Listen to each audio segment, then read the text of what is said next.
Hi అందరికీ. మేము ఈరోజు బూందీ లడ్డు తయారు చేస్తున్నామండి. ఎందుకంటే వినాయక చవితి నవరాత్రులు మా అపార్ట్మెంట్లో జరుగుతున్నాయి. అందుకోసం మాకు ఒక రోజు వచ్చిందనమాట స్లాట్ మా ఫ్లోర్ వాళ్ళకి. అందుకోసం మా ఫ్లోర్ వాళ్ళందరం కలిసి బూందీ లడ్డు తయారు చేస్తున్నాము. దానికోసం బూందీ ప్రిపేర్ చేస్తున్నాము. బూందీ ప్రిపేర్ అయిపోయిన తర్వాత చక్కెర పాకం కూడా పట్టేసుకొని ఈ చక్కెర పాకంలో బూందీ వేసేసుకొని లడ్డు ప్రిపేర్ చేద్దాం అనుకున్నా. ఇదిగోండి అందరం ఫ్రెండ్స్ అందరం కూర్చొని హ్యాపీగా అందరం చేస్తున్నామండి బూందీ లడ్డు.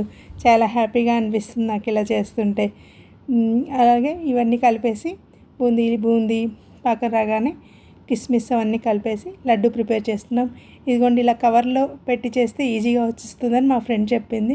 మాకు లడ్డు చేయడం కొత్త కదా, అందుకని మేము ఆల్రెడీ 3 o'clock స్టార్ట్ చేసామండి. 11 అయిపోయింది. ఎందుకో చాలా లేట్ అయిపోయింది. మధ్య మధ్యలో దేవుడి దగ్గరికి వెళ్ళి అవి పూజలు అవన్నీ అయిపోయిన తర్వాత మళ్ళీ రాత్రి 11 వరకు చేసాము. Thank you for watching.